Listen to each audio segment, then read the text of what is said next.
back in September of 2014, I decided to hold an Actor Appreciation Month, covering actors that I felt went underappreciated during their career.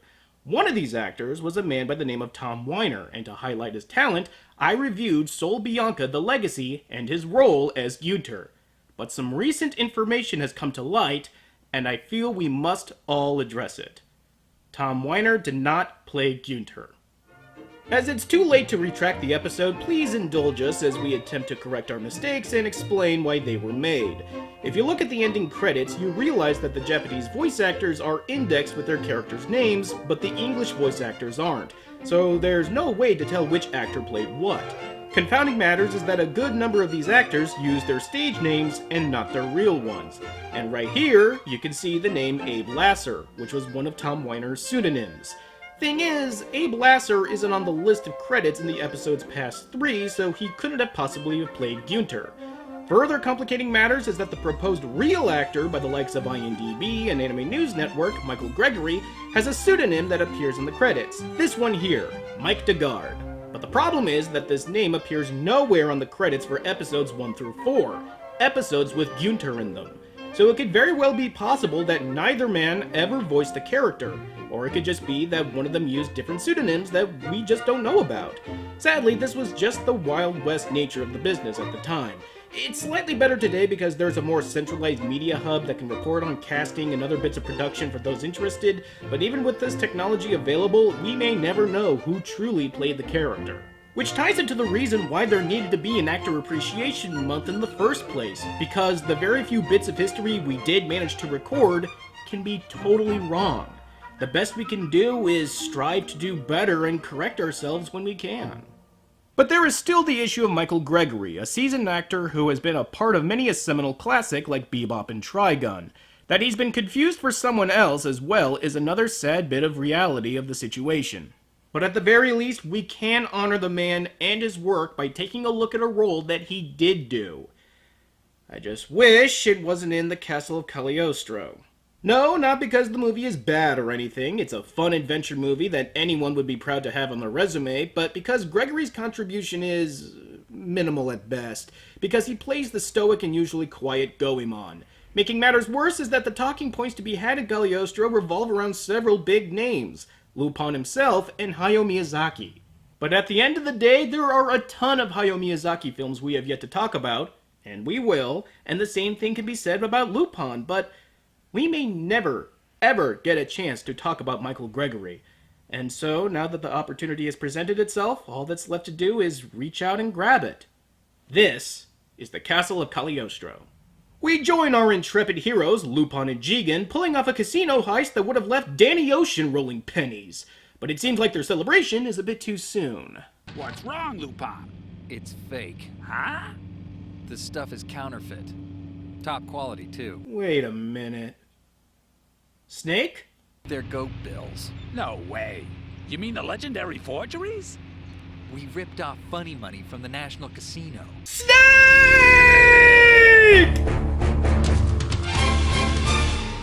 Yup, the one and only David Hayter is playing Lupin. If only Cam Clark were here, we'd have enough Metal Gear jokes to make us forget about how Konami is run by giant assholes. Wait!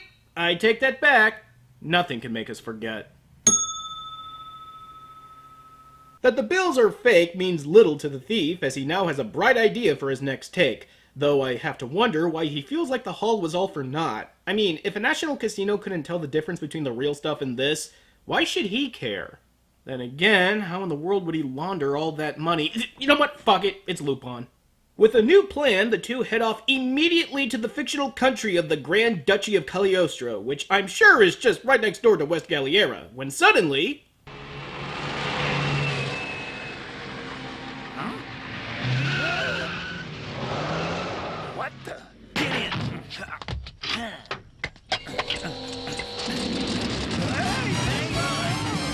Hey, hey! Come on over! Have some fun with Crazy Taxi!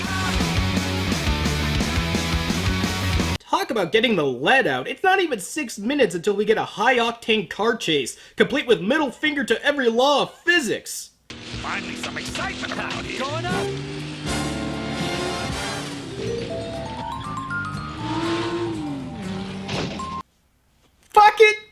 Lupin!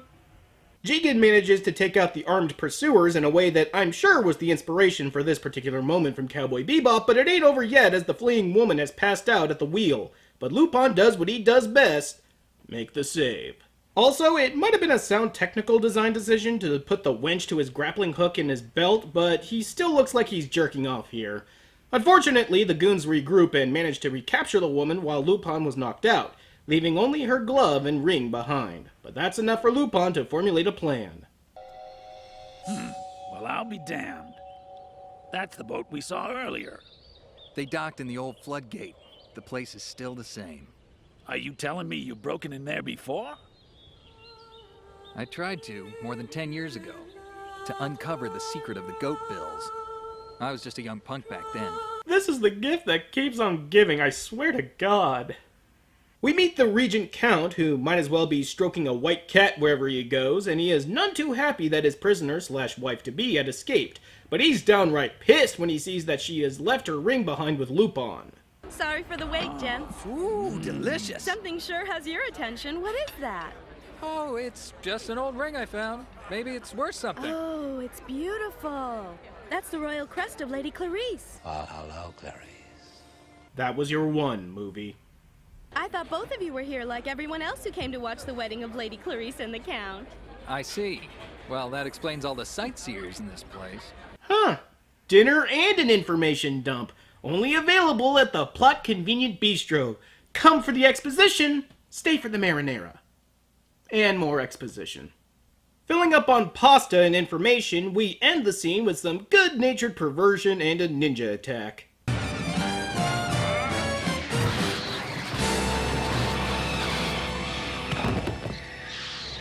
yeah, that was fun. That was a full-scale attack they launched. I think we hit a nerve. And I thought this would be dull. No. You're thinking of the Dragon of Doom. Now that Lupin has left his calling card with the Regent Count, his presence has been made aware of, not only to the Count, but a disguised Fujiko as well. But not all of our players have taken the stage yet, have they? Boy, you got here quick. What's the job? Yup, Goemon enters the fray, and Michael Gregory is... there. I mean, sure, Goemon was never supposed to be a fireworks factory of charisma and presence, but he's practically muted here. You could say it's because it's not his story, but even when it is, like in Dragon of Doom, he still can't seem to be worth investing in at all. I'll fully admit that it's probably because of the character's archetype that he comes off as uninvolved in a wet blanket, but that's not an excuse. A character can be stoic and reserved and still be a compelling character. Like Auron from Final Fantasy X. He and Goemon share more than a few things in common, including demeanor and having been drawn from the same well of Japanese historical tropes and iconography. But where Goemon always seemed aloof and only willing to cooperate when he has half a mind to, Auron was adamant and loyal, willing to stave off death itself to see a promise through.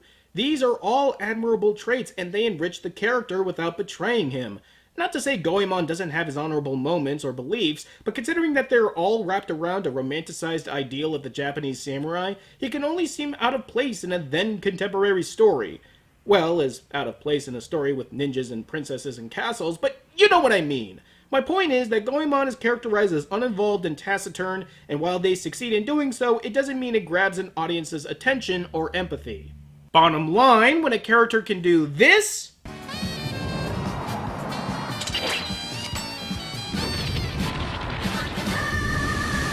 there is no such thing as overusing him.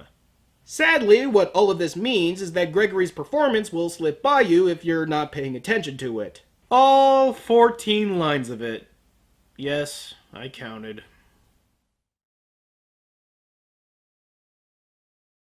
All that's missing is Lupin's Interpol adversary, Zenigata, who arrives just in time to give Lupin an opening for infiltrating the castle to rescue Clarice.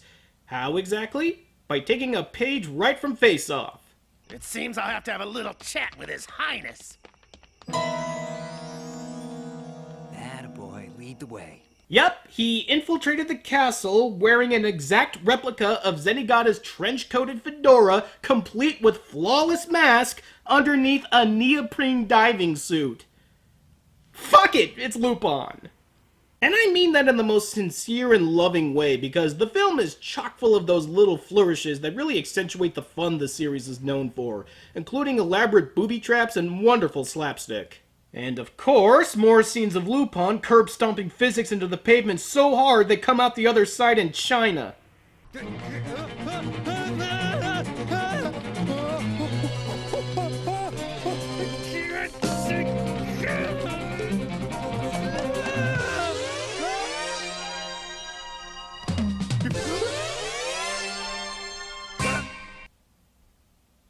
Maybe we should call it the Arsène Lupin III Award for fucking physics right up its ass. No, not nearly as catchy. As Lupin finally makes his way to Clarice, we see a truly special scene in which Lupin tries to convince her that he can save her. He talks of her as a rare and precious jewel he means to steal away from the Count, or as he calls him, the evil sorcerer. I mean, yeah, it's corny, but it's also endearing because it doesn't seem like he's trying to convince her, but rather that he honestly believes in what he's saying. In our current jaded landscape, it'd be too easy to write this off as just hokey, but I believe there's a lot of charm to Lupin's sunny optimism, especially when it's used to give someone else hope in a hopeless situation. But again, still pretty hokey. How can there be a happy ending to this romantic tale? The fair damsel believes in the power of the wicked sorcerer, yet she has no faith in the powers of the thief. Oh, if only she'd believe in him. Then he'd be able to fly through the air. You know, kind of like how he already did. The guards finally catch him after he performs a little magic trick for Clarice, and the Count sends Lupin down the convenient trapdoor that every Bond villain has. But the thief proves harder to kill than a cockroach, and reveals that he still has the ring that the Count needs, which of course gives Lupin and Zenigata the opening they need to escape from a pit that's been used to house the targets of assassinations that the Cagliostro family has been committing for generations. The reason?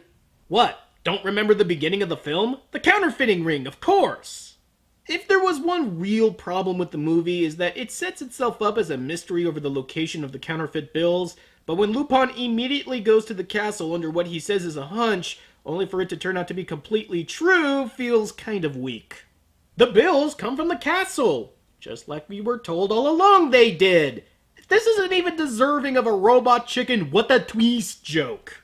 Further, as a plot point, it also feels confusing when you remember that Lupin is a thief. If he didn't want the counterfeit bills, which I remind you are so good that even the Monte Carlo casino couldn't tell the difference, why would he follow up on the counterfeit machine that made them, other than to start the story? Did he want to steal the counterfeit machines? Well, no, because when he and Zenigata put on a truce and find the machines, they just set them on fire and use it to escape. Besides, why would he want the counterfeit machines, but not the bills they make? This whole angle feels needlessly tacked on, especially when it's not even a real part of the actual story between Lupin and Clarice. Besides, even as a MacGuffin, it plays second banana to the rings, which are supposed to lead to a secret treasure. Wouldn't that be a clear motivation for Lupin to pursue, especially when the Count is also after it? I mean, even Fujiko is here to find the counterfeiting machines too, but since she never explicitly says she's looking for the machines and only something that the castle is secretly hiding, why can't it be the treasure too? But as I said, this is only a fraction of the whole, and the whole so far has been pretty entertaining. Lupin and Zenigata nearly escape with Clarice thanks to Fujiko laying down some covering fire, but the Count manages to get a lucky shot in and forces Clarice to give herself and the ring up. The three manage to escape, and while Lupin recovers, he reveals that he actually met Clarice when she was a girl trying to break into the castle before. I suppose you could make the argument that because of the counterfeiting machine, he would have a reason to want to infiltrate the castle the first time around, but I would argue that this whole him meeting her in the past wasn't necessary at all. He even says he forgot about her until he laid hands on the ring, so what's the point? Still, you can't keep a good thief down, and when he finds out that the Count is marrying Clarice the next day, the whole film turns into The Princess Bride. No, seriously, the Count holds the wedding performed by the Archbishop. Marriage is what brings us together today. But then they crash the wedding using a scary disguise. In the name of the dead who lie beneath this castle, I have come to take your bride-to-be. The great parent Robert is here for you, sir. And then fight through a horde of armed guards. Check this out.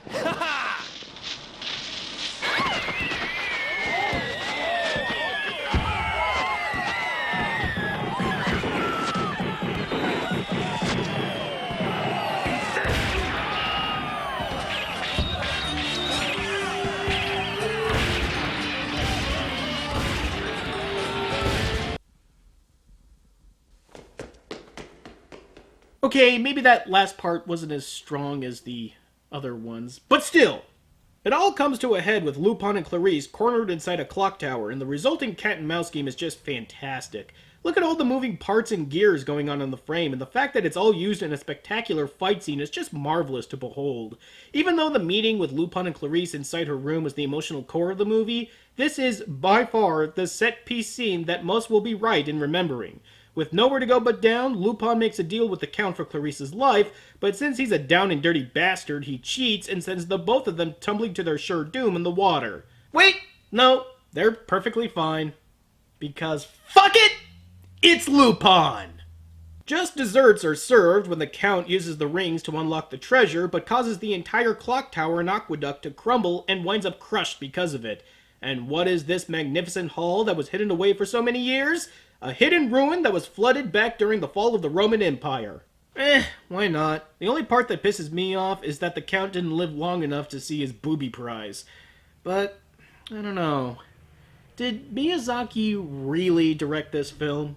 There wasn't any ham-handed nature bullshit and nary a single bit of whimsy. Where is the Miyazaki I know? Take me with you. I know I can't be a thief yet, but I can learn. Oh, please, I want to go with you, my thief. I'll follow you anywhere. There it is. That hair standing on end from shock. That might as well be Miyazaki's thumbprint. And like he does so many times, Lupin leaves a crying woman smitten and longing. Except, not because he's a free bird and there's places he's gotta be. No, it's because, well, what could she do to help a heist? Act innocent to distract guards? But the day comes to a close as Lupin once again rides into the sunset with the authorities hot on his tail. The end. The castle of Cagliostro is corny at times, and the plot has a lot of fat that badly needs to be cut, but at the end of the day, it was also a really fun film. And you know what? It doesn't matter that Michael Gregory only had 14 lines in this film, and none of them were written with any kind of finesse. Count Cagliostro's reign is over. Please, do it. I don't kill without cause.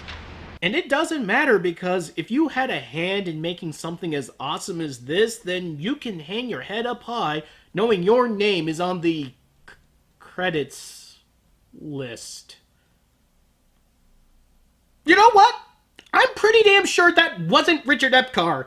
He's got a distinct voice, even though he sounds like Gregory Snegoff. You know what? Fuck it. Castle of Cagliostro, still a great film, whether or not Michael Gregory voiced Goemon. Okay?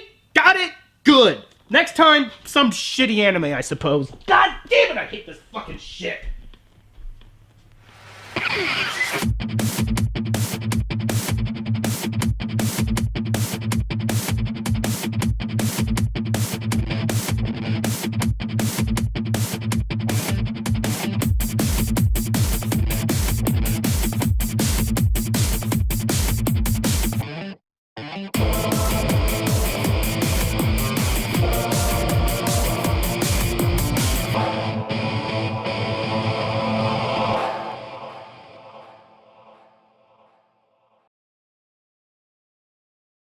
Long live your Lord High Regent Sage!